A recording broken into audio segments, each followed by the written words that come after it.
Hello, students. Good morning, good afternoon, and good evening to each one of you watching this lecture. So, hope you all are doing good और preparation अच्छे से चालू है। और हम कौन से lectures में sir? India 36 that is impairment of asset. Impairment of assets में हम लोग ऑलमोस्ट सब कुछ कर लिया है। अब लास्ट में एक ही कंसेप्ट बचा है और बस कुछ क्वेश्चंस बचे हुए हैं। तो वो पढ़ लेते हैं और सॉल्व कर लेते हैं। May be more to lectures उसके बाद खत्म हो जाएगा ये पर्टिकुलर इंडिया। चलो एक बार रिविजिट कर लेते हैं कि लास्ट लेक्चर्स में क्या क्या था सर। एक बार रिवीजन कर लेते हैं। ठीक है।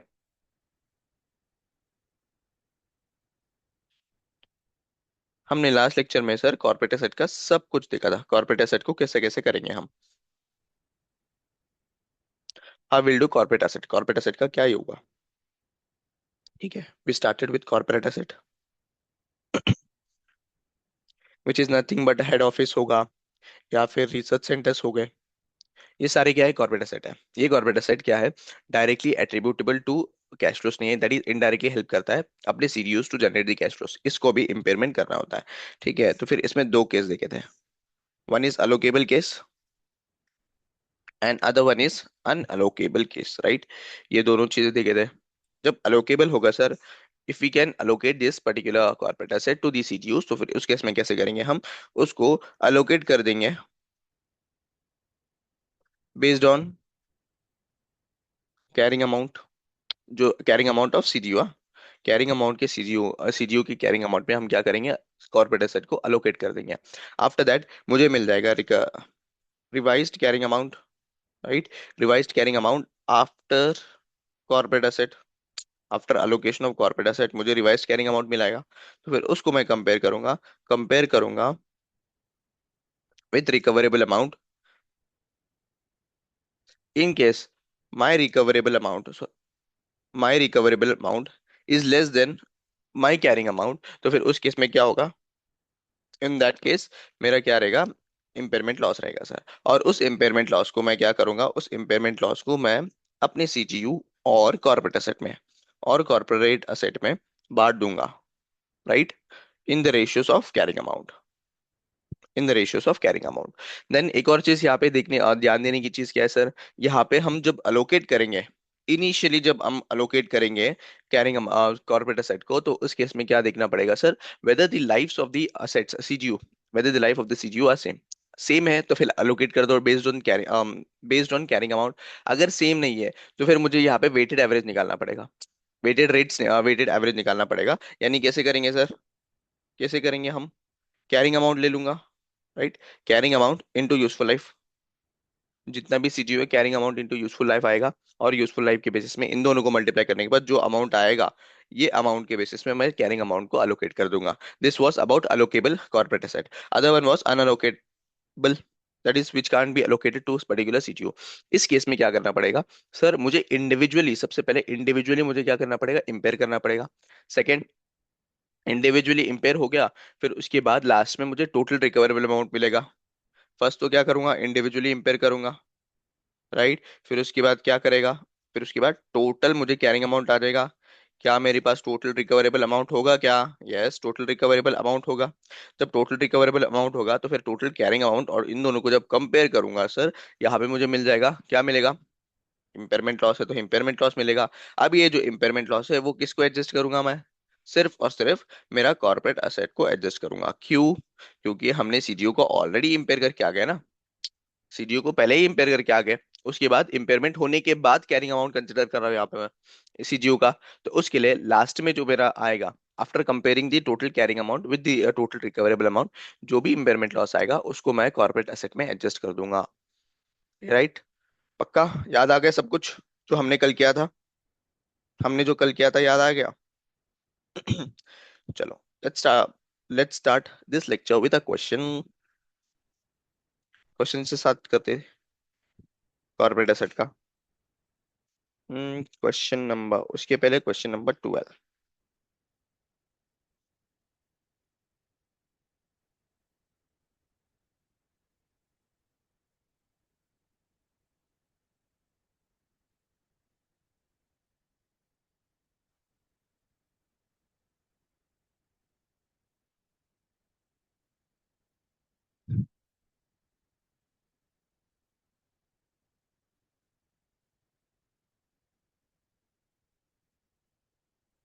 11 हो गया है।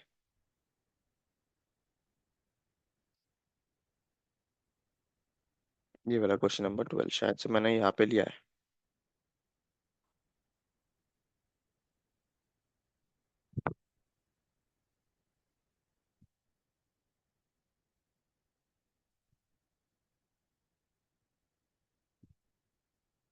आ जाओ, और क्वेश्चन को रीड कर लो।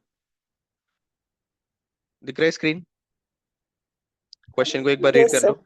वंस यू आर डन मैं स्क्रॉल अप करूंगा, बताना मुझे।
Scroll up.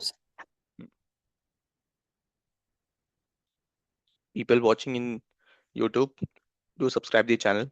और ये जो टाइम है ना, आप भी रीड कर लो क्वेश्चन को।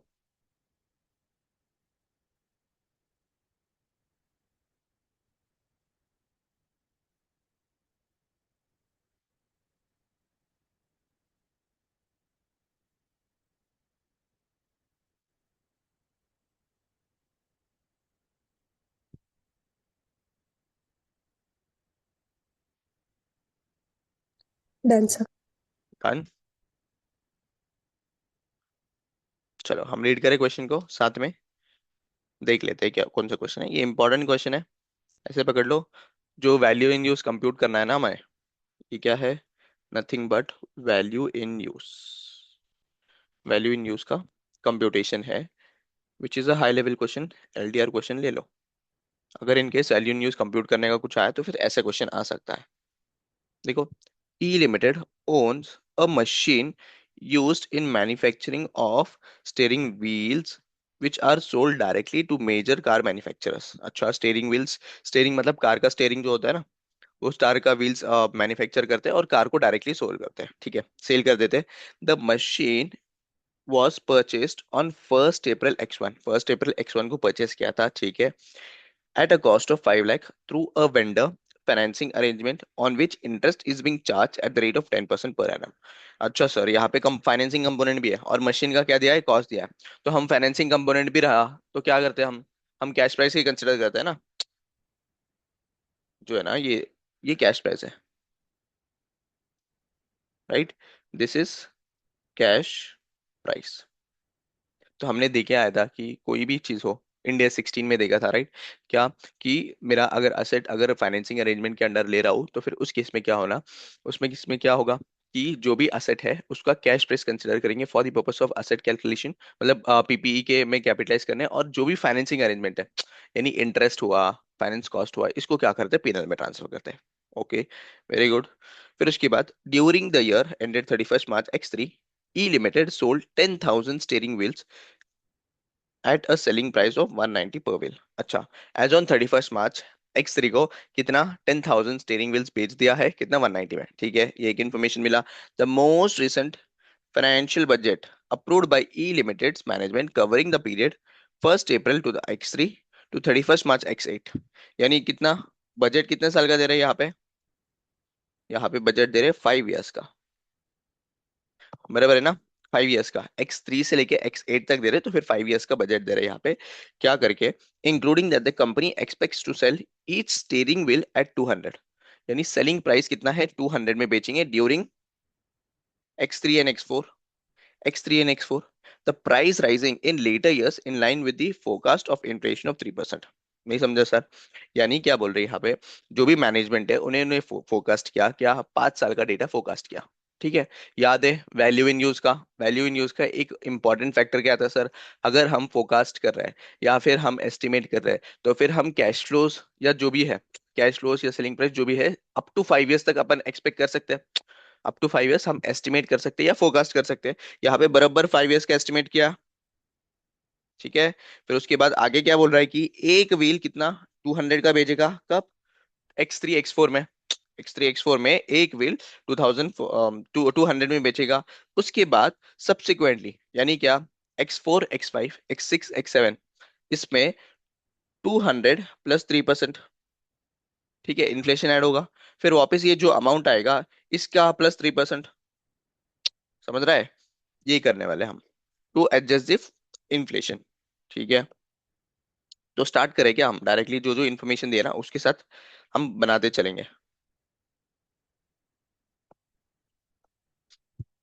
मुझे कितना, 3 साल 5 साल का दिया है ना, 5 साल का मुझे फोकस दिया है।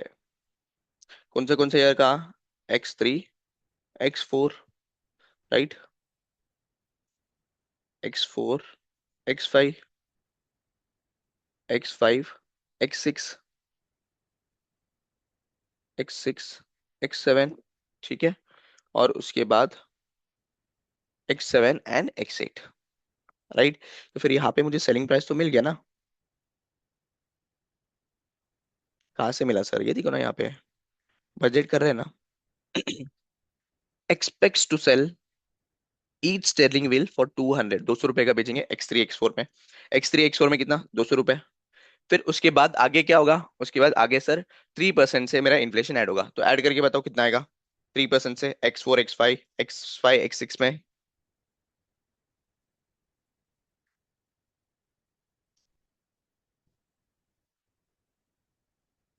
बताओ बताओ।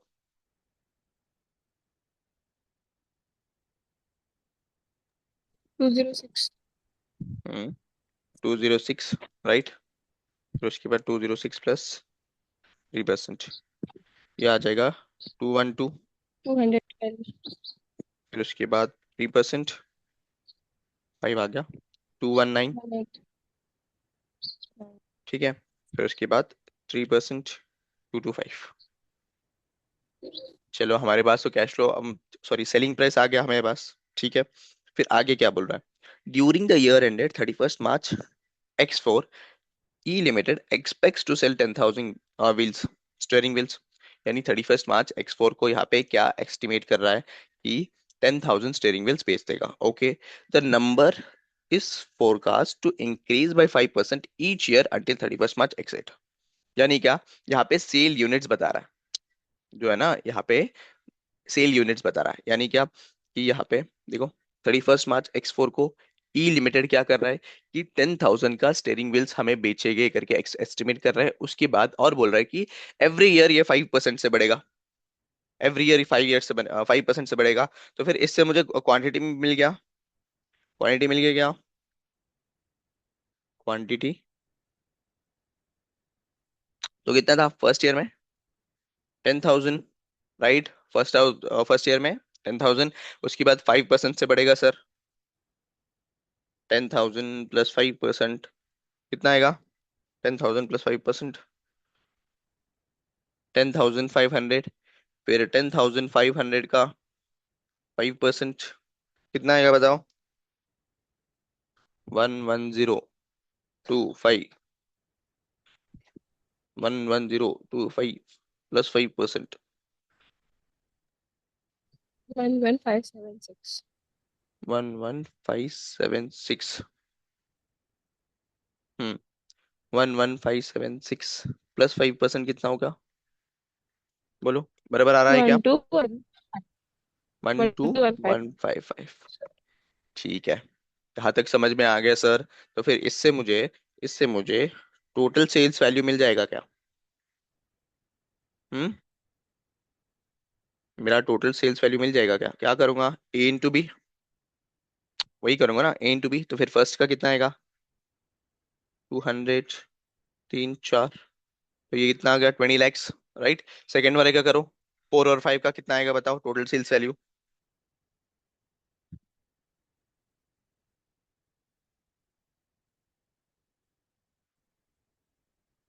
21,63,000। 21,63,000, ओके।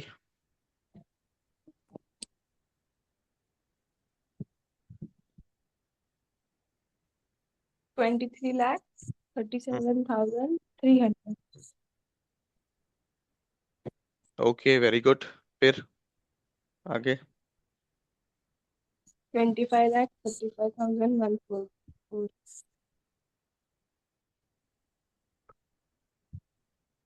और आगे।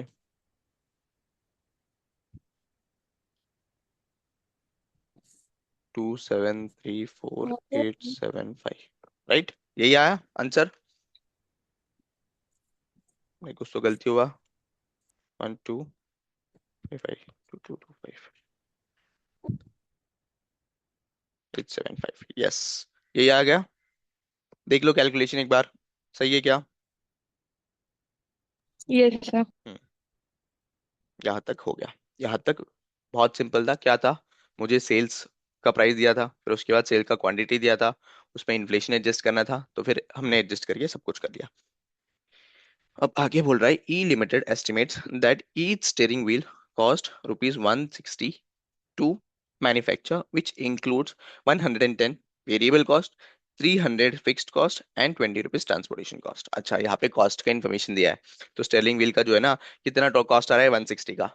कि उसमें क्या क्या इंक्लूडेड है? 110 वेरिएबल है, 30 रुपीज फिक्स्ड है, और उसके बाद 20 रुपीज जो है ना वो ट्रांसपोर्टेशन कॉस्ट है। अब आगे क्या बोल रहा है? The cost are expected to rise by 1% during 4 and 5। अच्छा, ड्यूरिंग X4 and X5 जो है ना, ये 1% से राइज होगा, and then by 2% per annum until 31 March X8। तो यहाँ पे सिंपल सा है।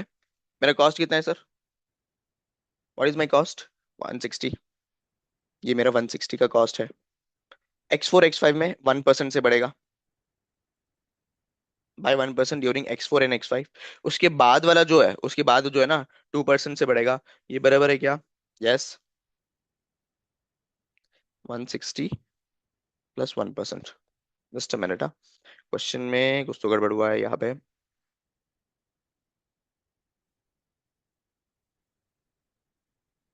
During X4 and X5,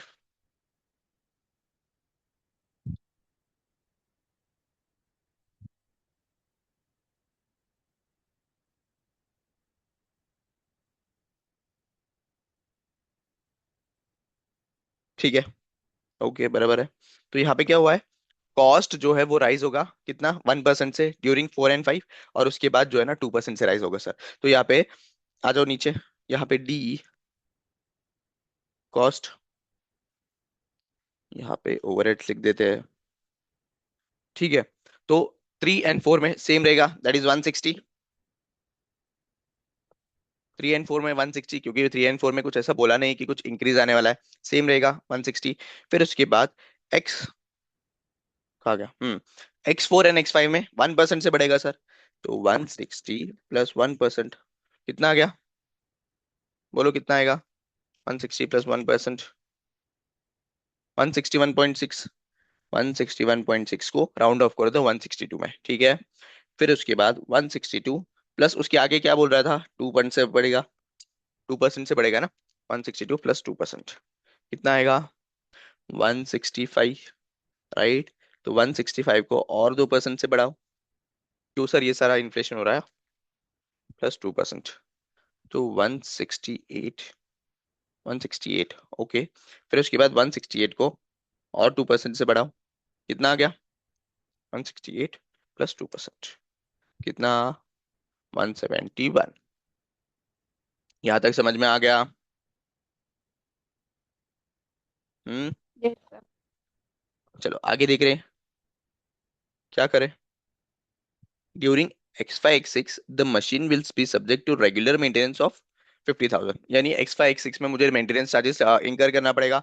X5 X6 कहाँ पर है, यहाँ पे। यहाँ पे मुझे क्या करना पड़ेगा सर, मेंटेनेंस चार्जेस इनकर करना पड़ेगा। X5 और X6 कितना है, 50,000। सिंपल।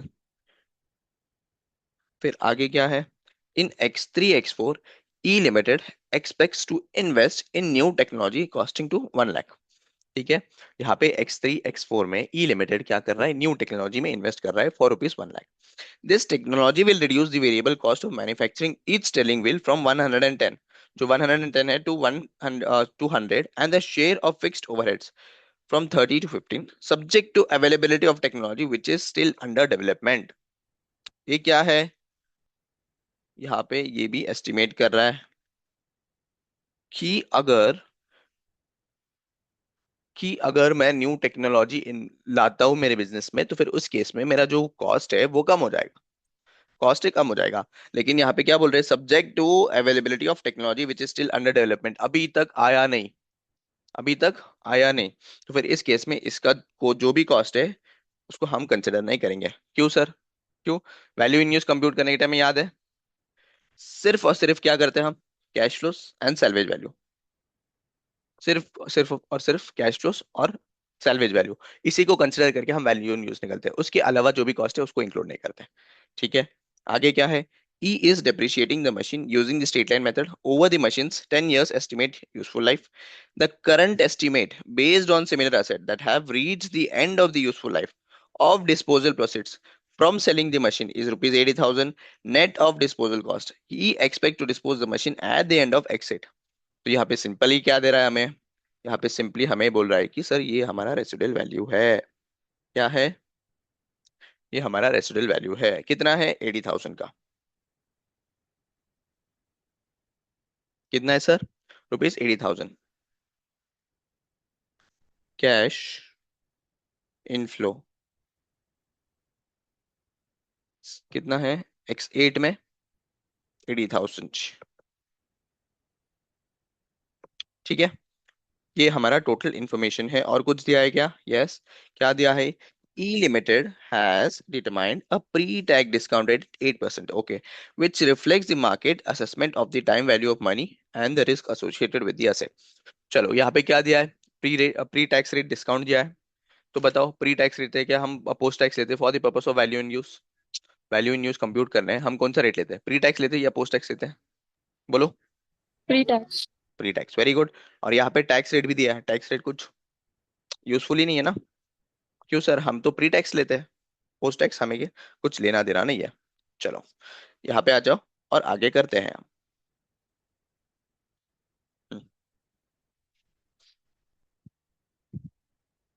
ABCD, यहाँ पे ई करते हैं, ई करते हैं और यहाँ पे कंट्रीब्यूशन निकालते हैं। कंट्रीब्यूशन निकलना आता है ना, sale minus, sale minus selling price कितना है मेरा, 200, ओवरहेड्स कितना है, 160, इसको माइनस कर दो इनटू क्वांटिटी, राइट। या फिर कैसे करें, टोटल निकले क्या, ओवरहेड्स, टोटल ओवरहेड्स निकल के करे क्या, बोलो। चलो वैसे ही करते हैं, पहले टोटल ओवरहेड्स बता दो कितना आया, टोटल ओवरहेड्स कितना आएगा सर, सेल क्वांटिटी कितना है, B/D, B/D, करके बताओ। फर्स्ट है मेरा 10,000 इंटू 160, 16x, राइट।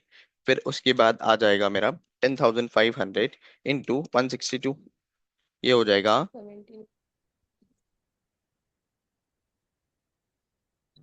ठीक है। उसके बाद आ गया 1125 इंटू 165, ये आ जाएगा 1819125, ओके।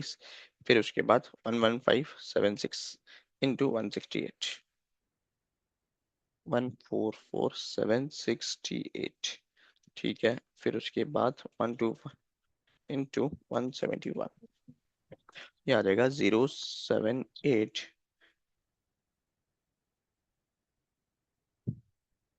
2078505। ये मेरा आ गया total overheads, right. Maintenance charges और जो भी है मेरा जो रेसिडुअल वैल्यू है वो बाद में ले लेते हैं। यहाँ पे मेरा कंट्रीब्यूशन निकाल लेते हैं, ठीक है। कंट्रीब्यूशन कैसा आएगा sir? Contribution C - E, C - E मेरा कंट्रीब्यूशन आ जाएगा। तो लेस करो, कितना आता है बताओ कंट्रीब्यूशन। टोटल सेल्स आके 20 lakhs है, -16 lakhs, तो ये आ गया 4 lakhs फर्स्ट का। फिर उसके बाद आगे वाला बताओ फटाफट। 4,62,000। 4,62,000, ओके।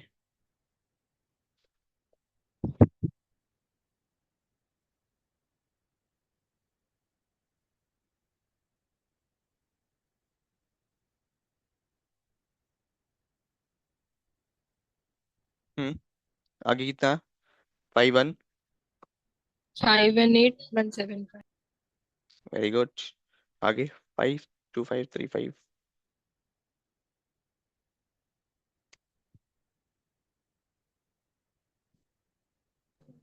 हम्म। 376, राइट। फिर उसके बाद 2734875 -2078505, ओके। ये आ गया 6,56,370। कैलकुलेशन देख लो एक बार, सही है क्या? कैलकुलेशन सही है क्या? Yes sir, correct. हम्म। और उसके बाद आ गया मेरा मिसलेनियस कैश फ्लो। ये क्या है सर? मेरा रेसिडुअल कैश, ये मेरा सैलवेज पकड़ लो या रेसिडुअल कैश फ्लो पकड़ो, ठीक है। कितना था ये? 80,000 का था सर, राइट। 80,000 का था। और एक था 80,000, और एक क्या था? एक मिनट यहाँ पे,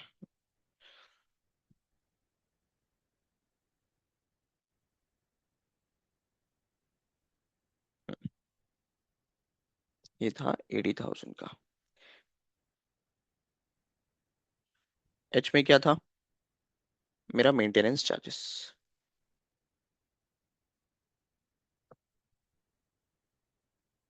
मेंटेनेंस कितना था? एक्स X5 X6 में था ना 50,000 का। X5 X6 में कहा गया, मेरा क्वेश्चन में कहा गया, ये देखो। X5 और X6 में मेरा मेंटेनेंस चार्जेस था which was 50,000, okay sir.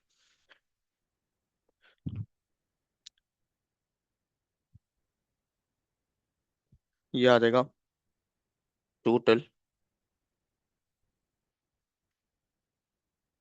Estimated cash flow. कैसे करेंगे हम एस्टिमेटेड कैश फ्लो कंप्यूट करने? मेरा जो एफ था, एफ में से एच, एच को प्लस करेंगे, आई को माइनस करेंगे। एच को प्लस करेंगे और आई को माइनस करेंगे। क्यों सर एच को क्यों प्लस करेंगे? क्योंकि वो मेरा कैश इनफ्लो है, क्योंकि वो मेरा कैश इनफ्लो है 80,000 का, और 50,000 मेरा कैश आउटफ्लो है। तो बताओ कितना आएगा यहाँ पे? 4,000, सॉरी 4,000 बोल रहा है, यहाँ पे 4 lakhs तो वैसे का वैसा आएगा, सिंपल। फिर उसके बाद यहाँ पे भी 4,62,000, सेम टू सेम। यहाँ पे लेस तो क्या आ जाएगा? 518,175 -50,000, तो 4,68,175, राइट। फिर उसके बाद ये तो सेम आ जाएगा 590,376, और यहाँ पे ये ऐड हो पाएगा 656370 +80,000, 7367370, ठीक है।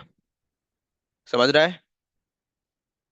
सर हमने क्या किया, यहाँ पे कैश फ्लोस कंप्यूट कर लिया, कितना कितना कैश फ्लोस आएगा। कैसा कंप्यूट किया? सेलिंग प्राइस था, सेलिंग प्राइस से क्वांटिटी को मल्टीप्लाई किया, फिर उसके बाद क्या आ गया, मुझे ओवरहेड्स था, ओवरहेड्स को लेस कर दिया, तो फिर यहाँ पे कंट्रीब्यूशन आया। कंट्रीब्यूशन में क्या एडजस्ट किया? मेरा जो रेसिडुअल वैल्यू था, सैलवेज वैल्यू, वो एडजस्ट किया, और मेंटेनेंस चार्जेस, ये दोनों एडजस्ट करने के बाद यहाँ पे एस्टिमेटेड कैश फ्लो आया। अब कैश फ्लो आने के बाद हम क्या करते हैं? उसको डिस्काउंट करना पड़ेगा वैल्यू इन यूज के लिए, डिस्काउंट करना पड़ेगा ना। तो पीवीएफ फैक्टर बताओ एट द रेट कितना है। PVF factor at the rate 8% का, 8% से, जल्दी जल्दी बताओ। 1.08।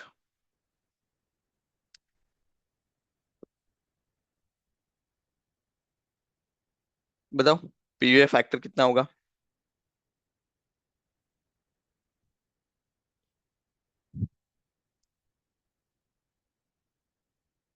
हेलो।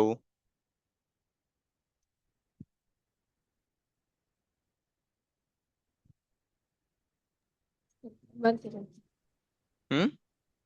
पहला आएगा। क्या क्या, आवाज नहीं आ रहा है ठीक से। मैं क्या बोल रहा हूँ कि डिस्काउंटिंग फैक्टर बताओ, PVF.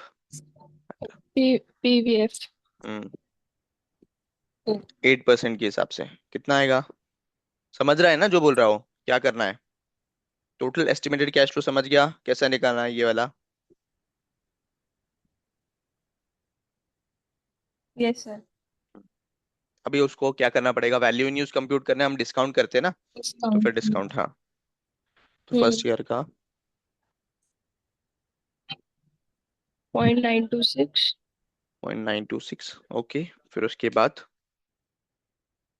Point 0.85। 857, yes very good, आगे। 0.794। 794, यस। 0.735। 735, ओके। 0.681। 0.681। अच्छा, क्वेश्चन में कुछ दिया है क्या यहाँ पे। राउंडिंग ऑफ का कुछ दिया नहीं है ना। अप टू 4 डेसिमल्स लेना चाहिए था यहाँ पे। ठीक है चलो। यहाँ पे ना, अगर इनकेस आईसीआई के क्वेश्चन में अगर कुछ नहीं बोला है तो फिर उस केस में कभी भी अप टू 4 डेसिमल्स लेना है, अप टू ओके 4 डेसिमल्स, ठीक है। तो अभी के लिए ठीक है, अभी के लिए मैं कर देता हूँ। नॉर्मली बोल रहा हूँ, इन एग्जाम में भी ये चीज याद रखना। 0.608,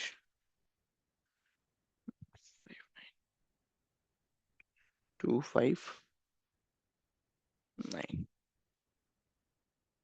7338, और उसके बाद आ जाएगा 50350। मल्टीप्लाई करके बताओ discounted cash flow.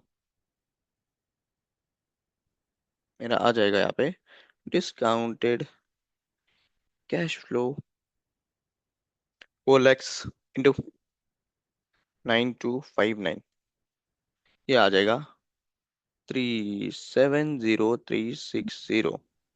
4,62,000 into 0.8573, 462 into 0.8573।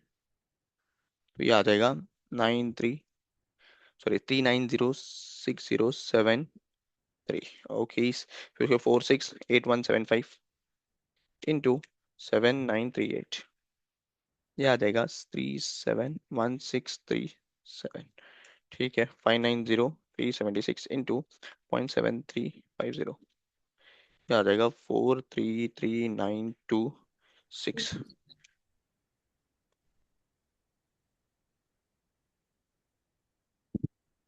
501173।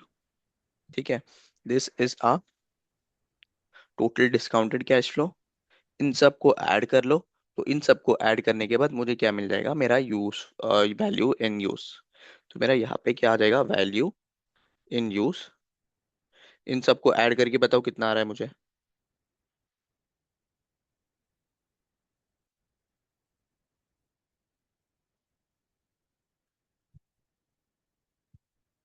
Value in value लिखा मैंने, वैल्यू इन यूज। हाँ, वैल्यू इन यूज, इन सबको ऐड करके बताओ कितना आ रहा है मुझे।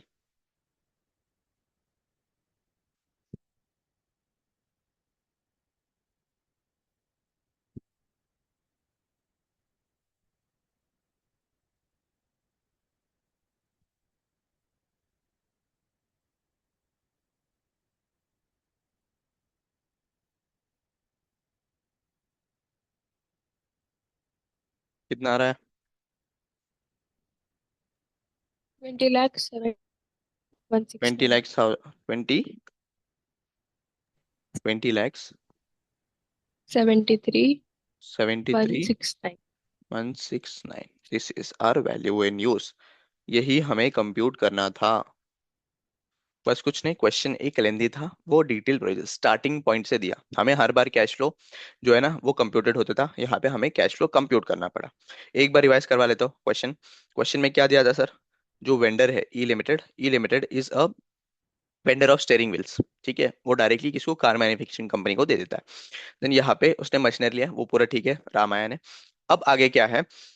यहाँ पे सिर्फ और सिर्फ यहाँ पे वो एस्टिमेट कर रहा है कि फ्यूचर फोरकास्ट कर रहा है 5 इयर्स का। क्या 5 इयर्स का? कि सेलिंग प्राइस 200 होगा, और उस सेलिंग प्राइस में 200 में ऐड हो जाएगा 5% का इन्फ्लेशन। तो 5% का इन्फ्लेशन नहीं, 5 नहीं 3%, सॉरी, 3% का इन्फ्लेशन ऐड होगा। तो फिर मुझे 3% से ऐड करके मुझे 5 साल का मुझे सेलिंग प्राइस निकालना पड़ा। Second, quantity. क्वांटिटी जो है ना 10,000 एस्टिमेट किया, फिर 10,000 पे 5% एवरी ईयर 5% इंक्रीज होगा करके एस्टिमेट किया था, यानी फोरकास्ट किया था। तो फिर वो भी कर दिया हमने। फिर उससे टोटल सेल वैल्यू मिला। फिर उसके बाद ओवरहेड कॉस्ट भी दिया था क्वेश्चन में, ओवरहेड कॉस्ट लिया। उसमें बोला था कि 1% फर्स्ट ईयर में होगा, 1% सेकेंड ईयर में होगा, X4 X5 में होगा, और उसके बाद बाकी जो है ना अप टू X8 2% से मेरा इंक्रीज होगा। तो वही हमने एडजस्ट करके निकाला। फिर उसके बाद कंट्रीब्यूशन निकाला, उसमें ऐड कर दिया मेरा सैलवेज वैल्यू ऐड करने के बाद मेंटेनेंस कॉस्ट लेस कर दिया, तो फिर मेरा एस्टिमेटेड कैश फ्लो आ गया। उसमें से क्या करा? डिस्काउंट करके मेरा वैल्यू इन यूज आ गया। ठीक है, सिंपल क्वेश्चन है, बस समझना इंपॉर्टेंट है। कुल 1 मिनट का सेशन बचा है। Will join another session. एक और सेशन क्रिएट करके उसमें ज्वाइन करते हैं, ठीक है? चलो शुरू करते हैं। क्वेश्चन नंबर 2, पास्ट पेपर 2018, फिर उसके बाद 20। अच्छा क्वेश्चन है, based on corporate asset. Based on corporate asset का अलोकेशन, ठीक है। तो एक बार क्वेश्चन रीड कर लो। Read this question.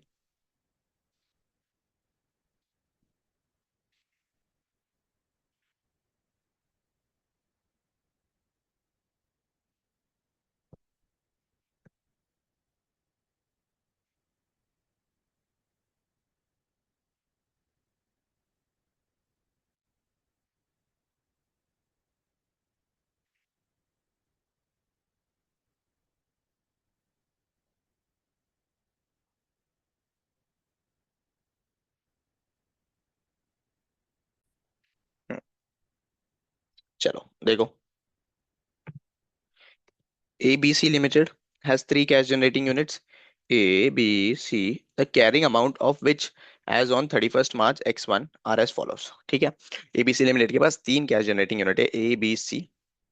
देन उसका कैरिंग अमाउंट दिया है। कैरिंग अमाउंट कितना है? 500, 750 और 110।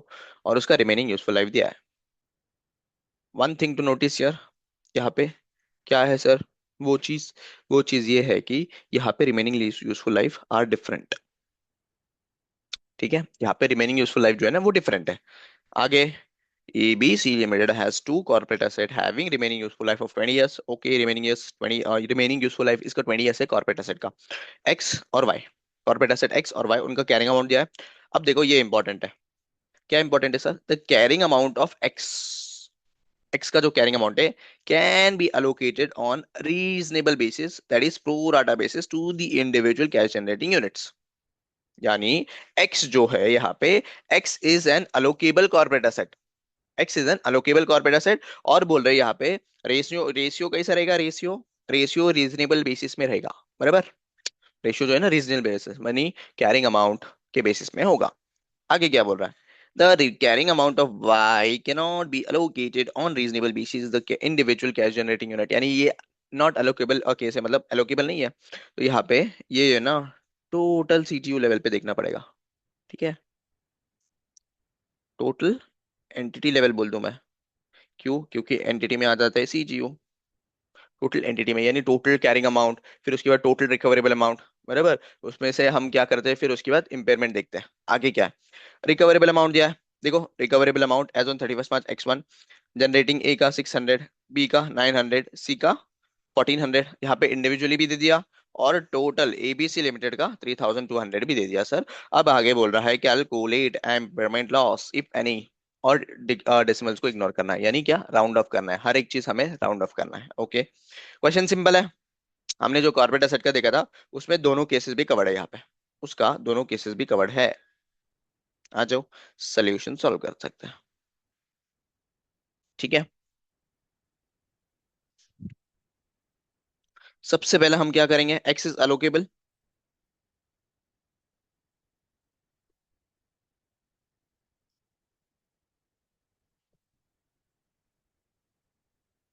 अलोकेशन के केस में हमें करना पड़ेगा क्या, अलोकेट। तो कैसे करेंगे अलोकेट, याद है क्या,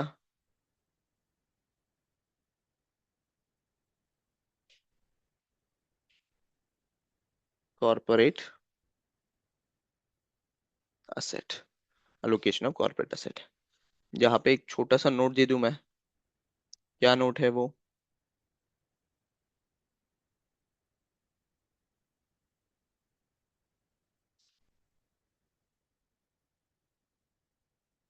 यहाँ पे note,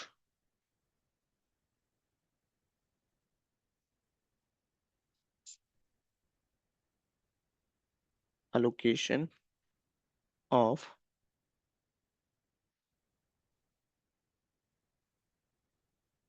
corporate asset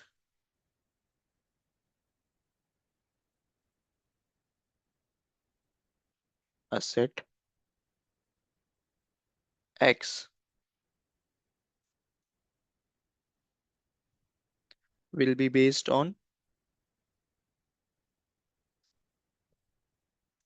pro rata basis या proportionate basis of carrying amount of CGUs as the useful life। हमने देखा था ना, यूजफुल लाइफ अगर डिफरेंट होगा सर, तो क्या करना पड़ेगा, बोलो, वी हैव टू,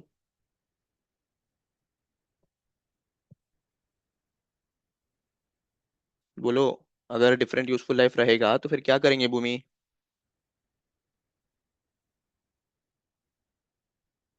हम्म,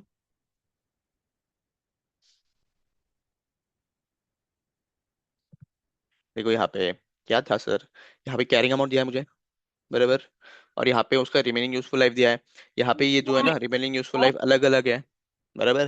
तो फिर जब रिमेनिंग यूजफुल लाइफ वेट अलग अलग है, वेट हाँ, वेट, सिंपली क्या करना है मुझे, यहाँ पे कंप्यूट करना है, carrying amount into remaining useful life, carrying amount into remaining useful life. अब ये जो आएगा इसके बेसिस में मैं क्या करूंगा, असेट को अलोकेट करूंगा। ठीक है,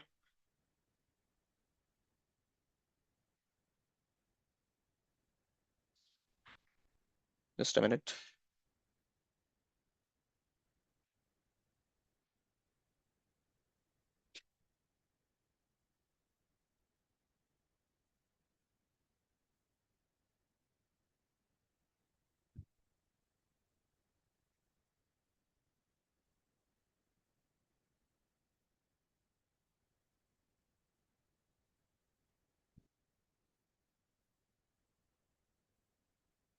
ठीक है, क्या करेंगे हम, कैरिंग अमाउंट के बेसिस में उसको बांट देंगे आफ्टर वेट्स। यहाँ पे फर्स्ट मुझे क्या करना पड़ेगा, कैरिंग अमाउंट इनटू मेरा यूजफुल लाइफ करना पड़ेगा, उसके बेसिस में क्या करूंगा मैं, कॉर्पोरेट एसेट को बांट दूंगा। एक मिनट इसको आने दो यार।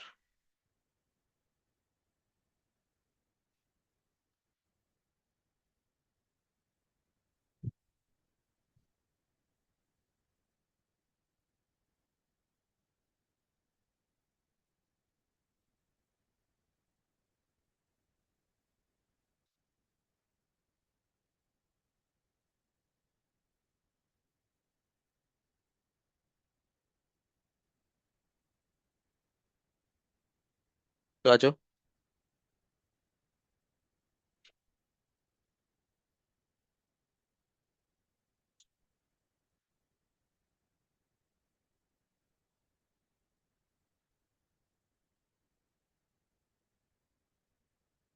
पर्टिकुलस।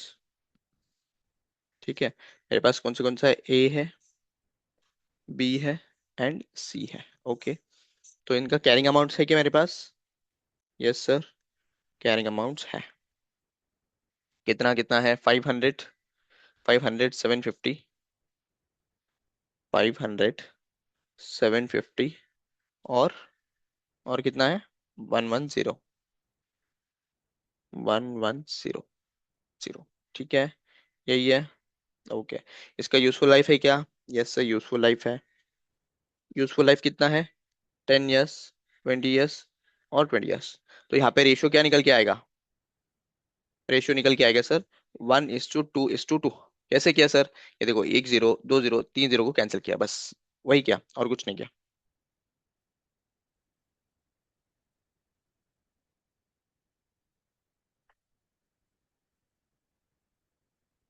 हम्म, यही किया। चलो आगे क्या आएगा?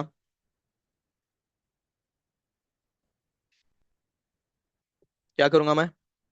ए है, बी है, और ये सी है, डी। आगे A × C, तो कितना आएगा? 500, 500। फिर उसके बाद ये आ जाएगा 1500, ये आ जाएगा 2200। यहाँ पे टोटल का कॉलम भी ले लेते हैं ताकि इसी हो जाएगा पे। स्टार्टिंग का बताओ, कैरिंग अमाउंट का कितना है? Sir 500 plus 750 plus 110, 2350। और यहाँ पे इसका कितना आएगा? 500 प्लस 150, 1500 प्लस 200, 4200। ठीक है। अब क्या आएगा सर? कॉर्पोरेट एसेट को इस रेशियो में बांट देंगे। समझ रहा है कि क्या कर रहा हो? बोलो, YouTube people, hope so you are yes sir. Understanding. X, X का टोटल वैल्यू कितना है? बताओ, एक्स का टोटल वैल्यू। ये देखो यहाँ पे 600, 600। अब ये 600 को मुझे बांटना है, तो फिर बांटेंगे कैसा? 600 मेरा टोटल असेट है, इंटू 500 मेरा CGU ए का है, डिवाइडेड बाय 4200। क्या किया sir? 600 into 400 divided by 4200 total. मुझे प्रोपोर्शनलिटी सबको बांटना है, तो आ जाओ। 500 डिवाइडेड बाई 4200 इंटू 600, तो कितना आएगा ये? 71, 71 आएगा। ठीक है। फिर उसके बाद सेम यहाँ पे 600 इंटू 1500 डिवाइडेड बाई 4200, इसका कैलकुलेट कर लो, तब तक यहाँ पे लिखता हूँ मैं।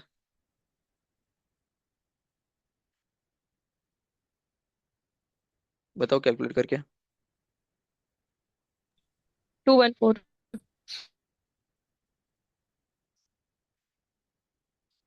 कितना है? 214, राइट। फिर उसके बाद आगे 314। 314। ओके, 314, लेकिन टाइम मैच नहीं हो रहा है ना, 315 आना चाहिए यहाँ पे। 600 इंटू 2200 डिवाइडेड बाई 4200। ठीक है, यहाँ पे 600 इंटू डिवाइडेड बाई 4200, 28, 4। और यहाँ पे इसको राउंड ऑफ कर लो, इसको राउंड ऑफ कर लो 2 को। आजा भाई कर ले। हाँ, ठीक है। तो बताओ total, total carrying amount, carrying amount after allocation of corporate asset कितना आ रहा है? 572 सर, राइट। सेकेंड वाले का 750 प्लस 214, यहाँ पे आ जाएगा 964। और थर्ड वाले का 110 प्लस 314, 1414, 1414।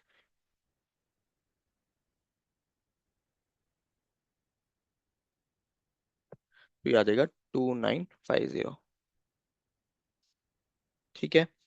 गलती से ये मत करना, गलती से इसको ऐड नहीं करना है। ये जो है हमने for the purpose of corporate asset allocation के लिए ही लिया है। ठीक है। यहाँ पे हमें ऐड करना है ओरिजिनल कैरिंग अमाउंट प्लस मेरा corporate asset, original carrying amount plus मेरा कॉर्पोरेट एसेट। ठीक है। मेरा जो वेटेड है उसको ऐड नहीं करना है, याद रखो। एग्जाम में गलती से हो जाता है तो फिर उसके बाद मार्क्स नहीं मिलेगा, 0। ठीक। अब आ जाएगा सर यहाँ पे रिकवरेबल अमाउंट।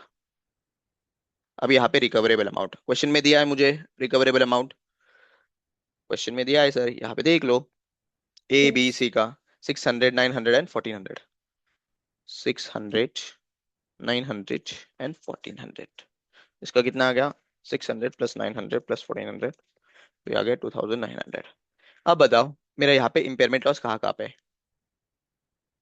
इम्पेयरमेंट लॉस कहाँ कहाँ पे है? बोलो। ओनली। बी? अच्छा ए में है क्या? Books yes. में मेरा 572 दिख रहा है, लेकिन रिकवरेबल अमाउंट इज 600। बुक्स में जो दिख रहा है 572 है, मेरा रिकवरेबल 600 है, तो मेरा नो। रिकवरेबल अमाउंट ज्यादा है ना, फिर यहाँ पे इम्पेयरमेंट लॉस नहीं है। यस। सिंपल है, बस वही देख लो। यहाँ पे देखो बुक्स में कितना दिख रहा है? 964, बट रिकवरेबल कितना दिख रहा है यहाँ पे? 900, तो यानी यहाँ पे इम्पेयरमेंट लॉस है कितना है सर? 64। ठीक है। 64। और यहाँ पे कितना है? 1414। और बुक्स में क्या रिकवरेबल अमाउंट कितना 14। है? 14। तो फिर यहाँ पे कितना है? 14 का मेरा इम्पेयरमेंट लॉस है। 14 ही है क्या?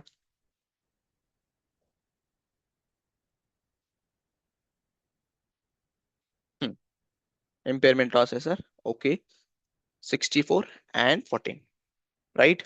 अब ये 64 और 14, यहाँ पे कुछ गलती हुआ है क्या अपना? 110 इंटू 2 बराबर, फिर उसके बाद 110 प्लस 314। ठीक है। 600 into 1500 divided by 4200 into 1500,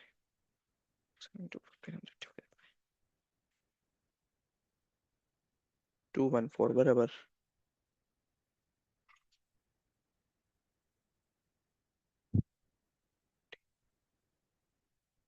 572, 966। Okay. और 14। ओके। अच्छा यहाँ पे ठीक है, नो वरीज। यहाँ पे मॉड्यूल में कैसे किया है? मॉड्यूल में ऐसे किया है सर, यहाँ पे ये जो है ना, इसका परसेंटेज निकाला है। किसका? हाँ इसका। इसका जो है ना, प्रोपोर्शनेट परसेंटेज निकाला है। परसेंटेज निकाला है और परसेंटेज के बाद वो कॉर्पोरेट असेट को अलोकेट किया है। सेम टू सेम यहाँ से ऐसे भी करोगे वो मार्क्स मिलेगा, क्योंकि यही सिंपल फॉर्मूला है। ठीक है। वैसा भी करोगे मिलेगा, ऐसे भी करोगे मिलेगा। तो सिर्फ यहाँ पे हमारे हमने क्या नहीं किया मॉड्यूल के हिसाब से, यहाँ पे हमने इसका जो वेटेड एवरेज है ना, ये वाला वेटेड एवरेज, ये वाला वेटेड एवरेज, इसका हमने परसेंटेज नहीं निकाला। वो दिखा देता हूँ लास्ट में, लास्ट में दिखा दूंगा। अब इसको अलोकेट कर लो पहले, मेरे कॉर्पोरेट असेट और मेरा इसमें अलोकेट करो। ये जाएगा बी में, बी और कॉर्पोरेट असेट एक्स में, राइट। तो फिर कितना है? 64 इंटू इनका कैरिंग अमाउंट बताओ, कैरिंग अमाउंट बताओ। 750, 750 डिवाइडेड बाय 750, 750 प्लस यहाँ पे कॉर्पोरेट असेट कितना था? 214 प्लस 214, 964, 964। ठीक है, ये कंप्यूट करके बताओ। और यहाँ पे 64 इंटू 214 डिवाइडेड बाई 964। ठीक है। 750 इंटू डिवाइडेड बाई 964 50। इंटू कितना आ रहा है? 50। 50। Round figure yes 50। हाँ, 50। और यहाँ पे आ जाएगा सर 14। इसको भी ऐसे ही एलोकेट कर लो। ये किसके केस में इसमें जाएगा? सी केस में और कॉर्पोरेट एसेट एक्स केस में, राइट। तो 14, स्पेस कम हो गया, 14 इंटू कितना आएगा? 110, 110। यस। 110, 0, 1414। सिमिलरली 14 इंटू 144 था ना, ये कितना था? 314, 314 डिवाइडेड बाय 1414। बताओ दोनों का कितना आ रहा है आंसर? 14। 110 divided by 1414 into 14, 1। 11। क्या हुआ? कुछ समझ में नहीं आया क्या? कहाँ से आया करके? नहीं समझ गया। समझ गया ना? कुछ नहीं, यहाँ पे क्या किया मैंने, 14 मेरा इम्पेयरमेंट लॉस है, बराबर। मेरा 1100 जो है मेरा सीजीओ का कैरिंग अमाउंट है, सी का। और 314 जो है ना मेरा कॉर्पोरेट एसेट का कैरिंग अमाउंट है। Yes sir. तो उसको बांट दिया मैंने, बस। अब रिवाइज्ड कैरिंग अमाउंट आ जाएगा मुझे। रिवाइज्ड कैरिंग अमाउंट्स किसका किसका? ए का कुछ बदला क्या? कुछ नहीं बदला ना, सेम टू सेम है 500। क्यों नो। सर, वहां पे इम्पेयरमेंट लॉस है ही नहीं। बी का, बी का कितना होगा बताओ? बी का मेरा यहाँ पे carrying amount is 750, right? 750 minus. हाँ, 750 मेरा है कैरिंग अमाउंट। ओके। फिर उसके बाद इसमें से मुझे इम्पेयरमेंट लॉस कम करना पड़ेगा ना, मतलब लेस करना पड़ेगा, विच इज 50, विच इज 50। तो ये आ जाएगा ₹700। ठीक है। फिर उसके बाद सी, सी का मेरा कैरिंग अमाउंट इज 1100। 1100 700। माइनस 11 करना पड़ेगा। तो कितना आएगा बताओ? तो ₹1089 सर। 1089। हाँ। और कॉर्पोरेट एसेट एक्स का कितना आ जाएगा?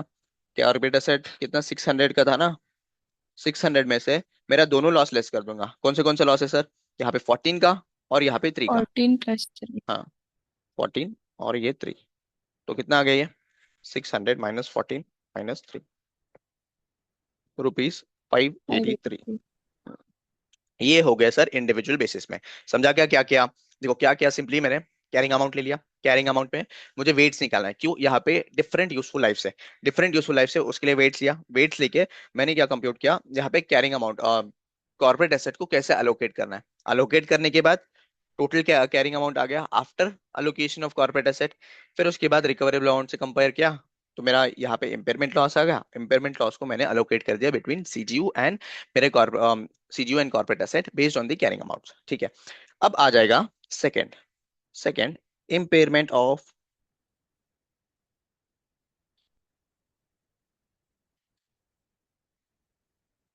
Corporate asset Y. क्यों सर वाई क्यों लिख रहा हूँ? क्योंकि इंडिविजुअली ए बी सी और कंपनी एक्स का, सॉरी कॉर्पोरेट एसेट एक्स का ऑलरेडी हमने इम्पेयरमेंट देख लिया। ऑलरेडी इम्पेयर होने के बाद यहाँ पे मुझे कैरिंग अमाउंट मिल गया, ये वाला। देखो ये वाला। फिर उसके बाद ये। अब मुझे टोटल लेवल में देखना है। क्या देखना है? टोटल लेवल में। टोटल लेवल में कितना आ रहा है? टोटल कैरिंग अमाउंट कितना आ रहा है बताओ? Of A B C limited. कैसे करूंगा sir A B C limited का? ए का कितना है 500, बी का कितना है 700, सी का कितना है 1089। कॉर्पोरेट असेट ए का कितना है 583, कॉर्पोरेट एसेट एक्स का, सॉरी। और कॉर्पोरेट एसेट वाई का कैरिंग अमाउंट कितना है बताओ? कॉर्पोरेट एसेट वाई का कैरिंग अमाउंट यहाँ पे देख लो सर। कॉर्पोरेट एसेट वाई का अमाउंट है 200। टोटल बताओ कितना आ रहा है? 200। मेरा total carrying amount of G A B C limited, A B C limited, ये कितना आ रहा है? 500 plus 700 plus 1089, 500 plus 700 plus 1089 plus 583 plus 200, कितना आ रहा है? 3072, राइट? 07। और मेरा इसका yes total yes. Recoverable amount कितना है?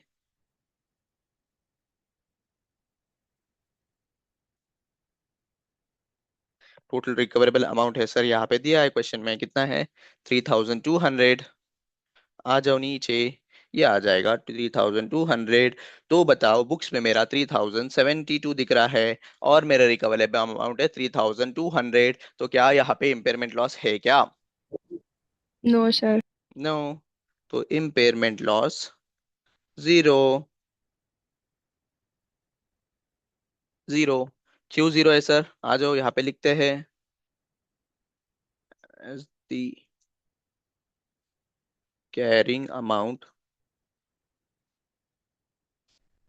इन books more than, more than recoverable amount,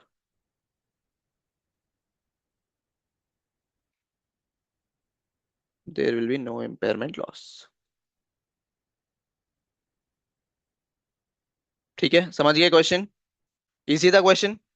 क्या था सर, पहले कॉर्पोरेट एसेट को क्या अलोकेट किया, फिर उसके बाद सेकंड मेरा यहाँ पे वाई जो है, वाई का जो कॉर्पोरेट एसेट है वो अलोकेबल नहीं है, उसके लिए हमने total value of C ABC limited entity level में टोटल वैल्यू निकाल लिया और उसको कंपेयर किया मेरा टोटल रिकवरेबल अमाउंट से, तो मुझे आ गया impairment loss which is zero. Simple question based on corporate asset. तो आज के लिए इतना काफी करते हैं, क्योंकि मुझे जो है ना कंसोलिडेटेड फाइनेंशियल स्टेटमेंट के लिए उसके लिए एक कंप्लीट लेक्चर लगेगा, तो फिर वो कल करेंगे। ठीक है, thank you for watching next lecture, have a nice day.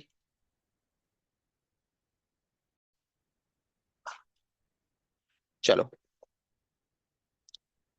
हम लास्ट कंसेप्ट में आते हैं, that is treatment of goodwill in consolidated financial statements. So यहाँ पे नॉर्मली हमें कंप्यूट करना पड़ेगा एनसीआई। एनसीआई कंप्यूट करना पड़ेगा, कंप्यूट करने का मेथड देखना पड़ेगा, और उसके बाद गुडविल का क्या ट्रीटमेंट होगा आफ्टर दैट। चलो शुरू करें। ट्रीटमेंट इन कंसोलिडेटेड फाइनेंशियल स्टेटमेंट्स। अब एनसीआई कंप्यूट करने, NCI is nothing but sir, what do you mean by NCI? NCI is non controlling interest. NCI is non controlling interest यानी नहीं समझा सर? आ जाओ एग्जांपल देता हूँ। एग्जांपल समझो, for example company PP limited, बहुत बड़ा कंपनी है। ठीक है, अब कंपनी पीपी लिमिटेड को कौन टेक ओवर कर रहा है? भूमि लिमिटेड। ठीक है, अब यहाँ पे क्या हो रहा है, भूमि जो है, भूमि कंपनी पीपी को क्या कर रहा है, टेक ओवर यानी एक्वायर कर रहा है। अब एक्वायर कर रहा है, तो यहाँ पे कब बीपी पीपी क्या होगा, सब्सिडी हो जाएगा। किसका सब्सिडी होगा? भूमि का। और भूमि कितना, 70% होल्ड कर रही है, कितना, 70%। अब यानी पीपी लिमिटेड में 70% belongs to Bhumi limited, right, and 30% belongs to non controlling interest, right. Non controlling interest यानी क्या सर? इंटर में अगर कंसोलिडेशन पड़ा होगा तो इसको माइनॉरिटी इंटरेस्ट भी बोलते थे। और ये जो है ना 30%, 30% इज शेयर ऑफ आउटसाइडर्स। किसका है? आउटसाइडर्स। सिंपल, इसी को बोलते हैं हम नॉन कंट्रोलिंग इंटरेस्ट। इसका कंप्यूटेशन यानी क्या, इसका सारे जो एक्विजिशन मेथड हुआ, देन उसके बाद एक्विजिशन मेथड में क्या क्या स्टेप्स हो गए, बिजनेस कॉम्बिनेशन क्या होता है, सारा का सारा हम कहाँ पे पढ़ेंगे sir? The detail chapter is Ind AS 103। ठीक है, कंप्लीट डिटेल चैप्टर है इंडेस 103, इसमें टेक ओवर होगा, acquisition method, net asset method होगा, फिर उसके बाद फिर बहुत सारे मेथड्स हैं, तो फिर वो जो है ना सारे चार मेथड है, कंप्लीटली रिवर्स एक्विजिशन होगा। ये सारे हम इंडेस 103 में पढ़ेंगे। ठीक है, यहाँ पे हमें सिर्फ और सिर्फ देखना है ये जो माइनॉरिटी इंटरेस्ट है, माइनॉरिटी इंटरेस्ट को कंप्यूट करने का दो मेथड है सर, दो मेथड है। वन इज प्रोपोर्शनेट मेथड,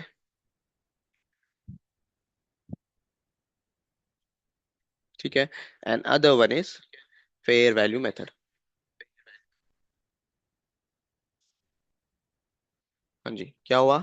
यहाँ पे एक प्रोपोर्शन मेथड और दूसरा है फेयर वैल्यू मेथड। यहाँ पे क्या होगा सर, प्रोपोर्शनेट मेथड में जो भी गुडविल कंप्यूट करेंगे, जो भी गुडविल आएगा, जो भी गुडविल आएगा, दिस विल बिलोंग टू, मतलब ये जो है ना, belongs to holding company only, holding company, right. जो भी गुडविल आएगा वो किसका शेयर रहेगा सर? सिर्फ और सिर्फ होल्डिंग कंपनी का शेयर रहेगा। बट बट फेयर वैल्यू में जो भी गुडविल आएगा, फेयर वैल्यू मेथड में जो भी गुडविल कंप्यूट होगा, this includes both holding and NCI का share.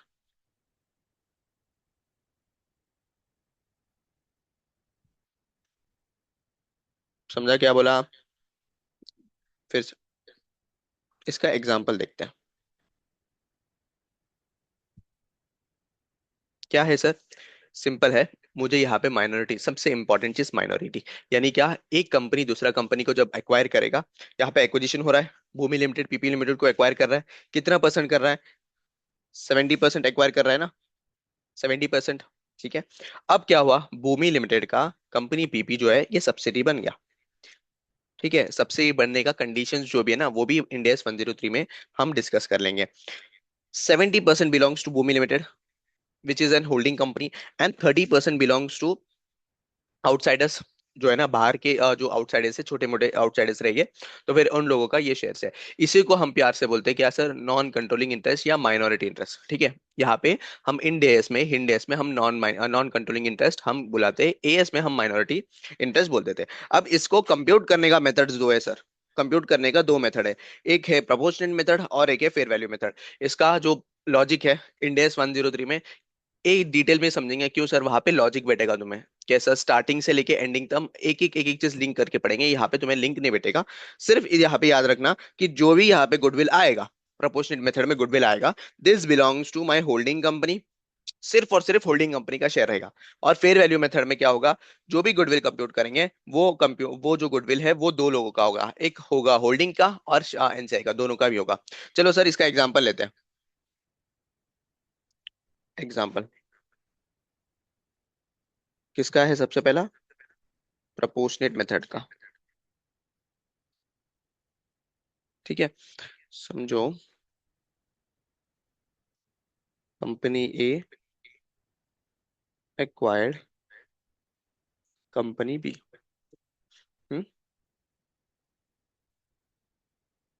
70% of company B, done sir. ठीक है, net assets of company B आगे कितना है, रुपीज 4 लाख। परचेज कंसिडरेशन पे किया सर, परचेज कंसिडरेशन कितना है, परचेज कंसिडरेशन रुपीज समझो 5 lakhs। ठीक है, क्या हो रहा है यहाँ पे, company A is acquiring company B, और उसका कंपनी बी का नेट एसेट्स है 4 लाख, और परचेज कंसिडरेशन कौन पे कर रहा है, ए पे कर रहा है, कितना, 5 lakhs का। ओके, तो इसका सोल्यूशन देखते हैं। Compute goodwill. ठीक है, गुडविल कंप्यूट करना है। अब सबसे पहला, कंपनी बी में वी हैव टू शेयर्स, मतलब दो लोगों का शेयर है, 70% है सर, एंड 30%। 70% किसका है, कंपनी ए का, and this is non controlling interest. ये बाइफरकेशन समझ गया होगा, कैसे किया, सिंपल है ना। देखो 70% कंपनी ए एक्वायर किया है, यानी क्या, जो भी बचा 30% है वो नॉन कंट्रोलिंग इंटरेस्ट है, बराबर, नॉन कंट्रोलिंग इंटरेस्ट है। अब यहाँ पे कंप्यूटेशन ऑफ गुडविल, गुडविल कैसे कंप्यूट करेंगे सर, गुडविल को कैसे कंप्यूट करेंगे, इतना समझ लो। मैंने परचेज कंसिडरेशन कितना पे किया, परचेज कंसिडरेशन कितना पे किया मैंने, मैंने पे किया सर 5 lakhs का। हम्म, कितना पे किया, 5 lakhs का। इसमें से मुझे क्या करना पड़ेगा, ऐड करना पड़ेगा नॉन कंट्रोलिंग का इंटरेस्ट।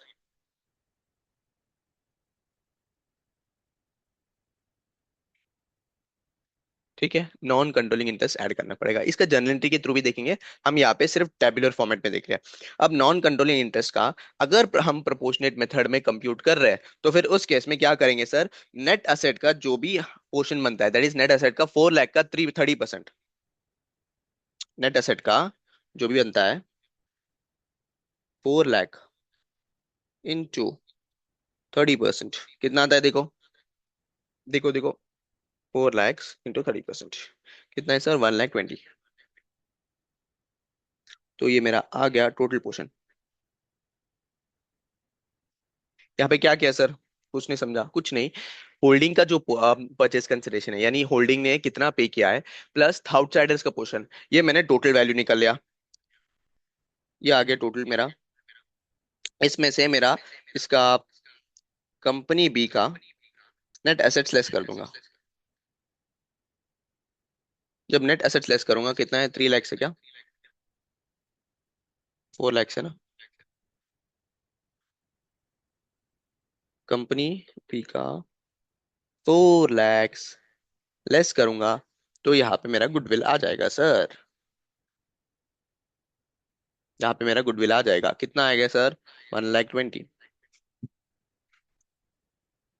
ठीक है, ये आ गया ₹1,20,000। क्या क्या नहीं समझा, फिर से बताता हूँ, देखो हमने क्या किया। This is nothing but holding company का शेयर। ये जो है ना, होल्डिंग कंपनी ने कितना पे किया है? परचेज कंसिडरेशन कितना पे किया सर? 5 lakhs। ये 70% ऑफ द पोर्शन हुआ, कितना हुआ? 70%। राइट। फिर उसके बाद नॉन कंट्रोलिंग इंटरेस्ट का पोर्शन मुझे ऐड करना पड़ेगा। अब ये इंपॉर्टेंट है कि नॉन कंट्रोलिंग इंटरेस्ट कौन से मेथड से हम कर रहे हैं। अब कौन से मेथड से कर रहे हैं सर? ये मेथड है मेरा प्रोपोर्शनेट मेथड। क्या है? Proportionate method. अब प्रोपोर्शनेट मेथड में कर रहे हैं, तो फिर यहाँ पे हम कंप्यूट कैसे करेंगे? Based on net assets. किसके बेसिस में? नेट एसेट के बेसिस में कंप्यूट करेंगे। नेट एसेट्स का मुझे जो भी प्रोपोर्शन है, यानी एनसीआई का कितना परसेंटेज है, वो मल्टीप्लाई कर लूंगा, तो फिर मुझे आ जाएगा एनसीआई का पोर्शन। एनसीआई का पोर्शन कितना है? 1,20,000। तो फिर यहाँ पे 6,20,000 मेरा ये आ गया क्या?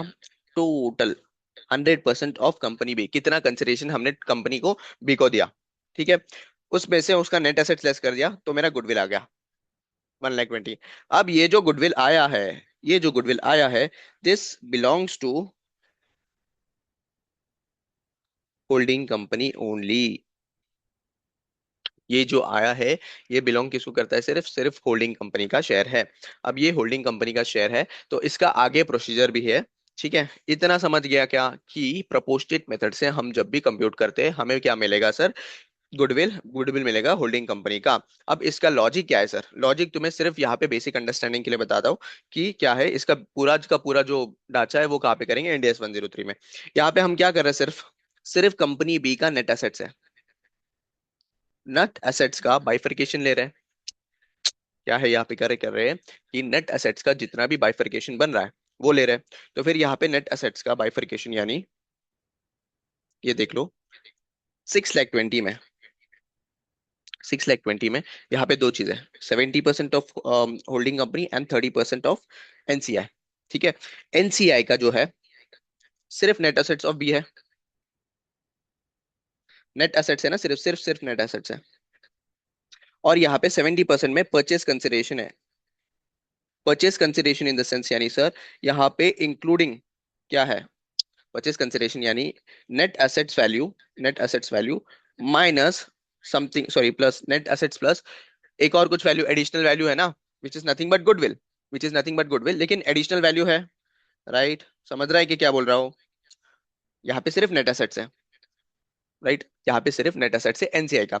लेकिन परचेज कंसिडरेशन जो होल्डिंग कंपनी पे कर रहा है उसमें net assets plus something additional पे कर रहा है। हम क्या कर रहे हैं यहाँ पे? सिर्फ नेट एसेट्स लेस कर रहे हैं, बराबर। नेट एसेट्स लेस कर रहे हैं यहाँ पे, तो फिर यहाँ पे नेट एसेट्स में भी मेरा 70% होल्डिंग होगा और 30% मेरा एनसीआई होगा। राइट, 70% होल्डिंग होगा और 30% एनसीआई। तो 30% NCI, 30% NCI, net asset net assets, ये कैंसिल हो गया समझो। ठीक है, जो भी बचता है मेरा होल्डिंग का, जो भी बचेगा मेरा होल्डिंग का बचेगा। राइट, तो फिर होल्डिंग का नेट एसेट्स लेस कर दूंगा तो जो भी आएगा वो किसका आएगा सर? गुडविल आएगा होल्डिंग कंपनी का। यहाँ पे नहीं समझा, इट्स ओके, बट इंडियस 103 में समझेगा। ठीक है, तो यहाँ पे इतना ध्यान में रखो सर, यहाँ पे जो भी गुडविल आएगा वो बिलोंग्स टू होल्डिंग कंपनी। ठीक है, देन कम्स दूसरा वाला फेयर वैल्यू मेथड। प्रोपोर्शनेट वाला समझा क्या? बोलो। Yes sir. देन आएगा fair,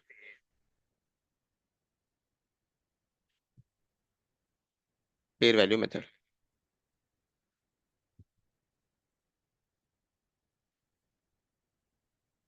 acquires company B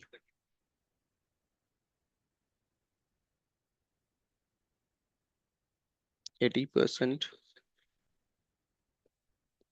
of company B, इसका नेट एसेट्स है। अब यहाँ पे ये नेट एसेट्स मतलब समझा क्या तुम्हें क्या है? सिंपली नेट एसेट्स मतलब क्या है? Assets minus liability. ठीक है, फिर उसके बाद मेरा परचेस कंसिडरेशन आ गया यहाँ पे, एसेट्स कंसिडरेशन परचेज कंसिडरेशन कितना है सर? ₹4,50,000। और यहाँ पे एनसीआई जो है रुपीज, नहीं नहीं नहीं,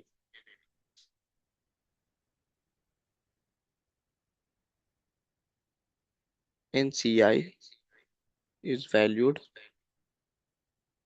based on fair valuation method. ठीक है। और यहाँ पे शेयर्स भी लिख देता हूँ मैं। Total shares of company B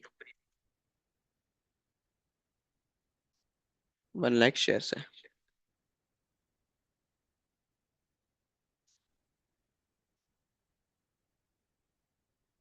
कितना है सर? 1 लाख शेयर्स है। Net assets is 4 lakh, purchase consideration is 4,50,000, and fair value of company B's share is rupees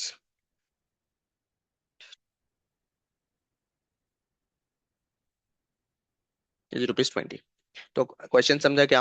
example, example क्या है सर? नथिंग बट कंपनी ए जो है ना, कंपनी बी को acquire कर रहा है 80%। ठीक है। और यहाँ पे कंपनी बी का जो शेयर्स है, कंपनी बी का शेयर्स है 1 लाख शेयर्स है कंपनी बी के पास। और नेट एसेट जो है वो 4 लाख का है। परचेज कंसिडरेशन 4,50,000 है सर। और एनसीआई जो है ना, यहाँ पे वैल्यू कर रहे हैं हम फेयर वैल्यू बेसिस में, फेयर वैल्यू बेसिस में। तो ये fair value of company B का शेयर, कंपनी बी का जो शेयर का है वो ₹20 है। चलो सॉल्व करेंगे। अब यहाँ पे जो भी शेयर आएगा, दिस इंक्लूड्स बोथ, इसको हम तोड़ेंगे। दिस इंक्लूड्स बोथ, गुडविल का शेयर आएगा, ये आएगा होल्डिंग प्लस एनसीआई दोनों भी आएगा। यहाँ पे आ जाएगा computation of goodwill.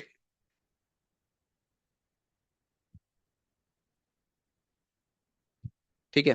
Goodwill computation, सबसे पहले क्या आता है? Purchase consideration.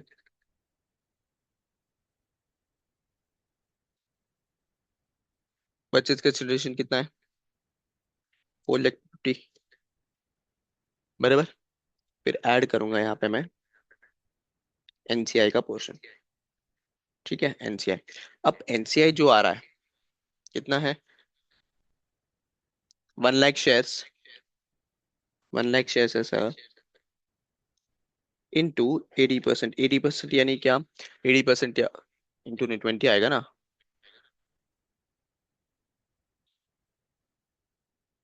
इंटू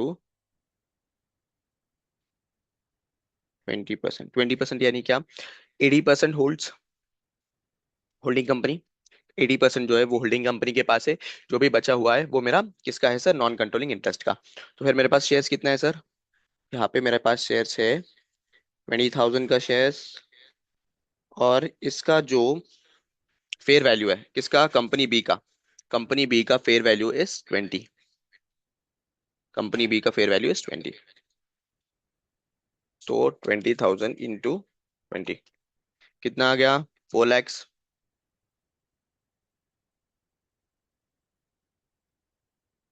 कितना आ गया? 4 लैक्स। तो मेरा यहाँ पे आगे टोटल कितना आ गया? 9,50,000। अब यहाँ पे सबसे पहले समझ लो परचेस कंसिडरेशन में। अब यहाँ से हम लेस करेंगे क्या? नेट एसेट्स लेस करेंगे सर। बराबर, नेट एसेट्स लेस करेंगे।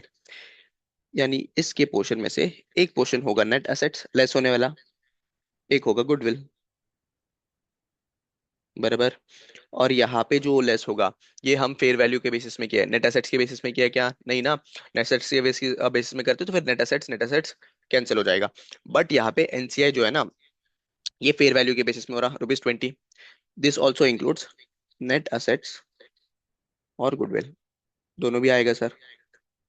चलो लेस कर दो मेरा नेट एसेट्स। कितना है?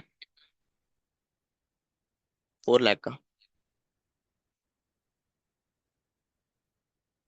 4 लाख का। तो मेरा यहाँ पे आ गया गुडविल 4,50,000। कितना आ गया सर? 4,50,000 का गुडविल। यानी क्या हो रहा है सर यहाँ पे? मेरा जो नेट एसेट्स लेस करने के बाद जो भी गुडविल आ रहा है, goodwill comes out to be 4,50,000। This includes both, किसका है?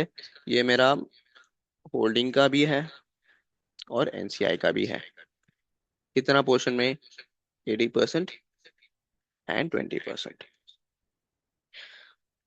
समझा क्या बोला?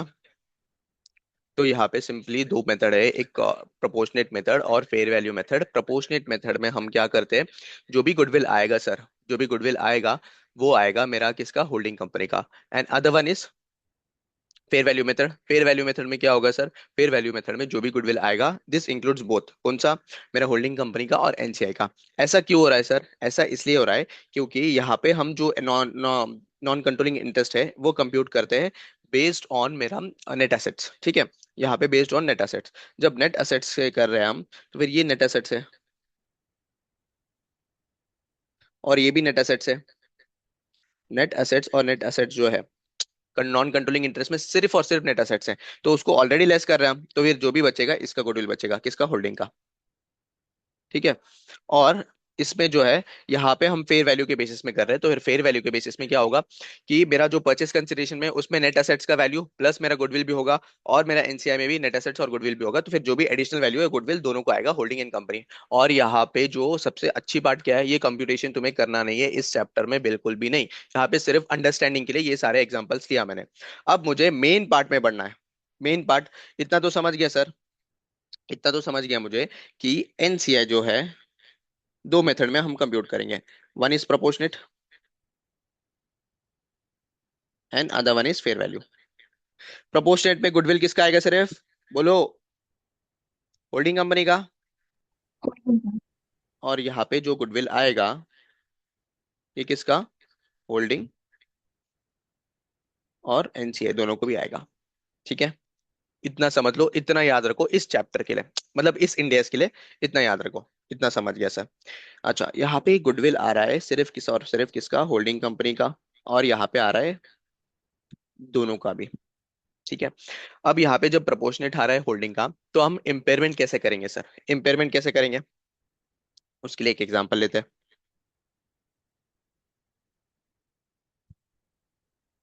उसके लिए एक एग्जांपल लेते हैं, एक मिनट।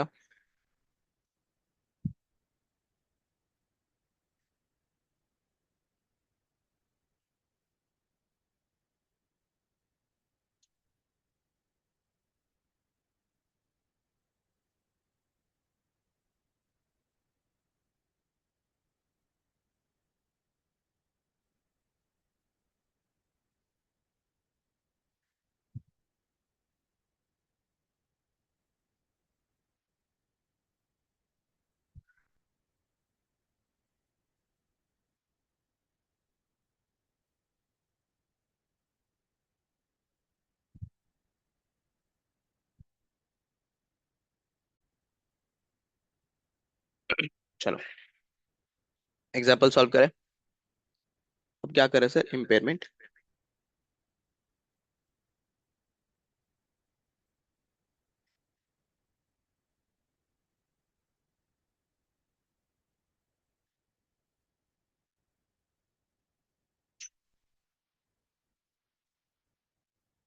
इन कंसोलिडेटेड फाइनेंशियल स्टेटमेंट्स, एग्जांपल लिख लो।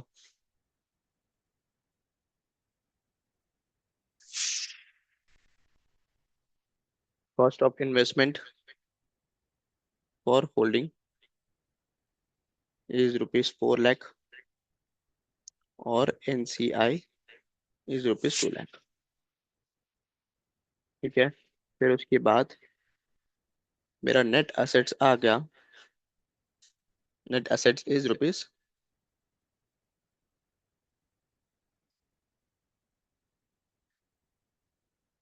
4,50,000, ठीक है। Net assets is rupees 4,50,000। अब मेरा carrying amount of assets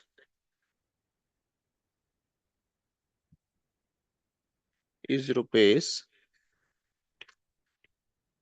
3 lakh, और इसका रिकवरेबल अमाउंट है मेरे पास,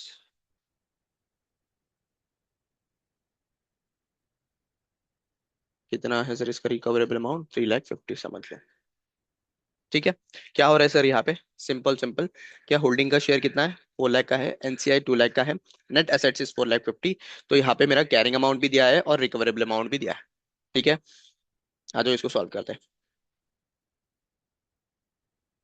सबसे पहला गुडविल को कंप्यूट करना पड़ेगा, कंप्यूटेशन ऑफ गुडविल। गुडविल को कंप्यूट करना है सर। गुडविल को कैसे कंप्यूट करेंगे? यहाँ पे पीसी आ जाएगा, परचेस कंसिडरेशन, या फिर होल्डिंग का शेयर। कितना है परचेस कंसिडरेशन एंड होल्डिंग का शेयर? 4 लाख, राइट। फिर उसके बाद एनसीआई आएगा 2 lakhs का। तो फिर मेरा आ गया ये 6 लाख टोटल। इसमें से लेस हो जाएगा सर मेरा नेट एसेट्स। क्या होगा? नेट एसेट्स को लेस कर देंगे। नेट एसेट्स को लेस कर देंगे तो फिर यहाँ पे कितना नेट एसेट्स था? 2 लाख का। 4 लाख 50। कितना? 4 लाख 50 का नेट एसेट्स है, तो यहाँ पे गुडविल आ जाएगा ना। गुडविल कितना आएगा सर? 1 लाख 50 का। ठीक है, कितना आ गया सर गुडविल? 1 लाख 50 का। क्या किया सर? सिंपल है। गुडविल कंप्यूटेशन किया। गुडविल कंप्यूटेशन कैसा होता है?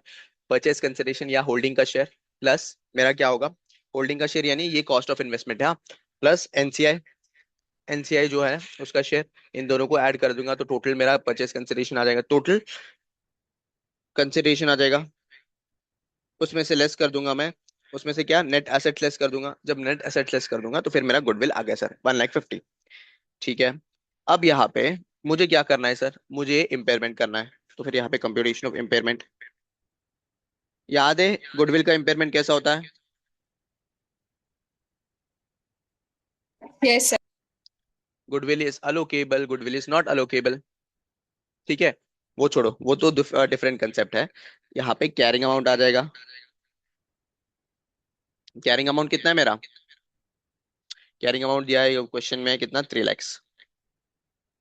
हाँ, 3 lakhs प्लस ऐड कर दूंगा गुडविल। गुडविल कितना है? 1 लाख 50 है सर। तो फिर टोटल 4 लाख 50 आ जाएगा। ठीक है। देन ये कंपेयर करना है मुझे रिकवरेबल अमाउंट से।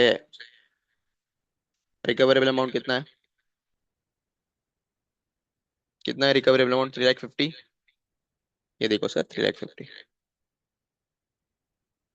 बताओ मेरे बुक्स में carrying amount in books after goodwill कितना है मेरा? 4 लाख 50 का है सर, और रिकवरेबल अमाउंट 3 लाख 50 है। क्या यहाँ पे इम्पेयरमेंट लॉस होगा? बोलो।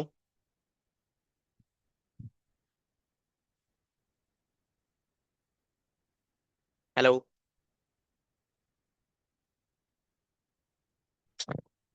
सुनाई दे रहा है? Yes sir. हम्म। है नहीं। हाँ, कैरिंग अमाउंट बुक्स में मेरा 4 लाख 50 है, और रिकवरेबल 3 लाख 50 है, तो फिर यहाँ पे मेरा इम्पेयरमेंट लॉस है। इम्पेयरमेंट लॉस कितना आएगा? ₹1 लाख का। तो हमने पढ़े थे ना कि अगर इम्पेयरमेंट लॉस है और उसके साथ साथ में गुडविल भी है सर, तो फिर इस केस में क्या करते हैं हम? नॉर्मली इम्पेयरमेंट लॉस गुडविल को एडजस्ट करते हैं। तो पहले किसको एडजस्ट करेंगे? गुडविल से एडजस्ट करेंगे। गुडविल कितना था मेरे बुक्स में? गुडविल। हाँ, गुडविल मेरे पास बचा हुआ है 1 लाख 50 का। 1 लाख 50 का यहाँ पे 1 लाख एडजस्ट कर लेंगे और खत्म कर देंगे, समाप्त। तो फिर यहाँ पे गुडविल का मेरा कैरिंग अमाउंट आ जाएगा। कितना सर? 1 लाख 50 था मेरा goodwill, minus 1 lakh. 1 lakh is impairment loss, हाँ। तो 50,000 का मेरे पास गुडविल आ जाएगा, और कैरिंग अमाउंट मेरा वैसे का वैसे ही रहेगा।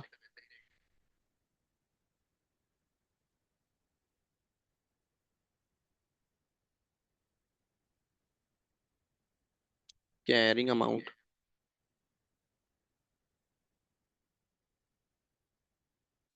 कैरिंग अमाउंट कितना था मेरा? 3 लाख। 3 लाख का वैसे वैसे रहेगा। सिंपल, बहुत सिंपल है सर। पक्का? बोलो, बोलो, बोलो। यस सर, सिंपल है। हाँ, कौन सा मेथड से फॉलो किया हमने? ये फेयर वैल्यू मेथड है।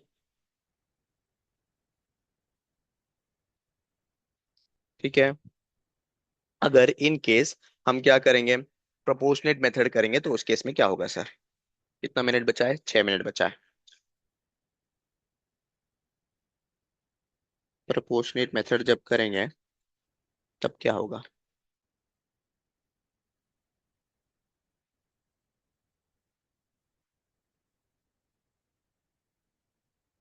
समझो सेम एग्जांपल है।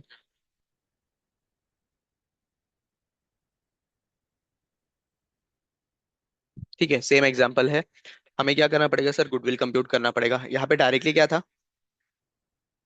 यहाँ पे डायरेक्टली ये जो मेथड यूज करा था फेयर वैल्यू मेथड, तो डायरेक्टली हमें गुडविल जो मिला, this includes both holding company plus NCI का।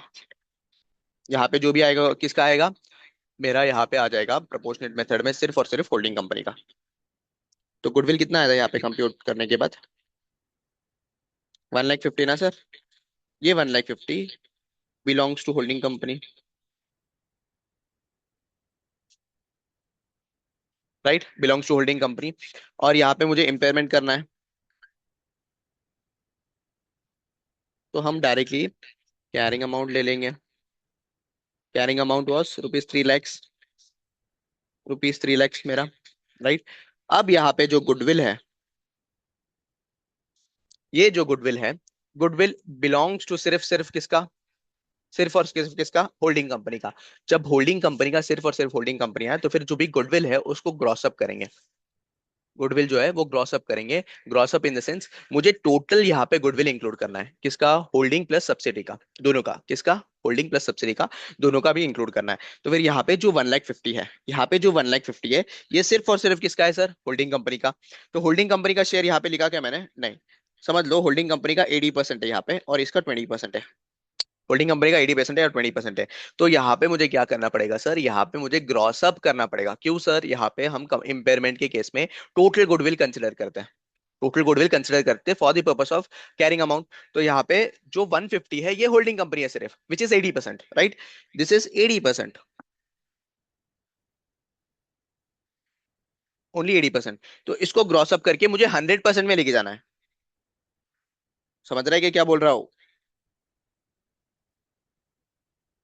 80% है, इसको मुझे 100% में लेके जाना है। तो कितना आएगा बताओ? 1,50,000 इंटू 80%, तो ये आ जाएगा 1,75,000। 1,87,500। समझ रहा है कि क्या बोल रहा हूँ? सिंपल है सर। गुडविल जो है हम for the computation of impairment क्या कंसिडर करेंगे? टोटल गुडविल कंसिडर करेंगे, which includes holding plus NCI. Fair value method में क्या होता है? होल्डिंग प्लस एनसीआई दोनों का भी शेयर एक ही इसमें होता है। कंप्यूटेशन में गुडविल जो कंप्यूट करते हैं वो एक ही साथ कंप्यूट कर लेते हैं, और गुडविल जो आता है वो होल्डिंग प्लस एनसीआई दोनों का भी आता है। बट जब प्रोपोर्शनेट मेथड फॉलो करता हूं, तो मुझे गुडविल जो कंप्यूट होता है वो गुडविल किसके बेसिस में होगा सर? सिर्फ और सिर्फ मुझे किसका? होल्डिंग का मिलेगा। तो होल्डिंग का जब मिलेगा, जब होल्डिंग का मिलेगा, मुझे तो कंप्यूटेशन में क्या लेना है? टोटल गुडविल लेना है। तो उसके लिए मैंने क्या किया? दिस इज होल्डिंग का शेयर ऑफ गुडविल 1,50,000। तो मैंने उसको ग्रॉस अप किया 80% से। 80% यानी क्या? 80% से अगर 1,50,000 80% होगा, तो फिर 100% कितना होगा? राइट? तो मुझे टोटल गुडविल मिल गया विच इज 100%। टोटल गुडविल मिल गया 100%। अब सिंपली मैं क्या करूंगा? 3 लाख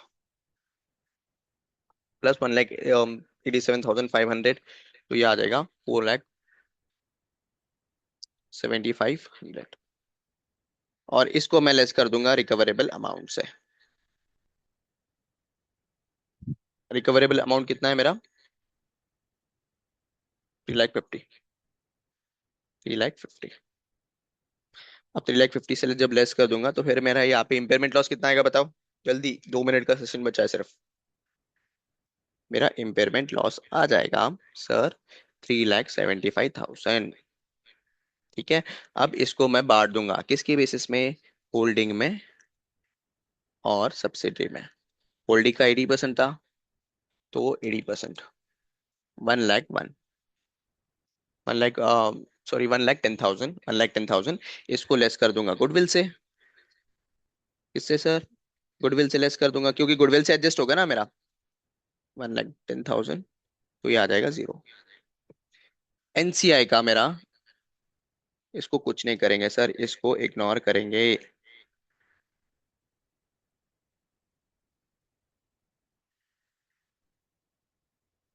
एनसीआई का मैं क्या करूंगा सर, ये इग्नोर करूंगा। इग्नोर क्यों सर? ये फेक कैलकुलेशन था for the purpose of grossing up. क्यों सर? यहाँ पे इंपॉर्टेंट है कि ये जो मैं कैरिंग अमाउंट निकलूंगा, this should includes complete goodwill. कुल समझा क्या क्या? सिर्फ बेसिक अंडरस्टैंडिंग ले लो, कल जो है ना इसका सॉल्व क्वेश्चन सॉल्व करते हैं। क्या क्या था सर? यहाँ पे एनसीआई दो मेथड में क्या कैलकुलेट होता है। One is proportionate method, other one is fair value method. Proportionate method में क्या होगा? प्रोपोर्शनेट मेथड में जो भी गुडविल कंप्यूट होगा वो होगा होल्डिंग का। तो फिर इस केस में, इम्पेयरमेंट की केस में, हम क्या करते हैं, गुडविल को ग्रॉस अप करते हैं अप टू 100%। जो गुडविल होगा वो होल्डिंग का होगा। तो फिर यहाँ पे जो होल्डिंग का होगा, तो होल्डिंग का जो है ना, हम लोग होल्डिंग में एनसीआई का भी ऐड करना चाहते हैं, मतलब गुडविल कंप्लीट चाहिए मुझे। तो फिर होल्डिंग का 80% था, उसको ग्रॉस अप करके 100% में ले गया, विच इंक्लूड्स होल्डिंग का भी और मेरा एनसीआई का भी। फिर उसके बाद उसका इम्पेयरमेंट करेंगे। एनसीआई में सिंपल है, नॉर्मल नॉर्मल मुझे क्या है कि गुडविल जो है वो कंप्यूटेशन मेरा होल्डिंग का भी आएगा और एनसीआई का भी आएगा। जब होल्डिंग और एनसीआई का दोनों का आ गया, तो फिर इस केस में इम्पेयरमेंट अपना जो रेगुलर इम्पेयरमेंट है वैसे ही कर देंगे। ठीक है? यहाँ तक क्लियर है? यहाँ तक कोई डाउट है क्या, बताओ? No sir. हम्म, इसका कल क्वेश्चन सॉल्व करते हैं, क्वेश्चन से आज अच्छा और अच्छा ही आ जाएगा तुम्हें, क्लैरिटी। ओके। ठीक है, 1 मिनट का बचा है। Thank you for watching this lecture and have a nice day.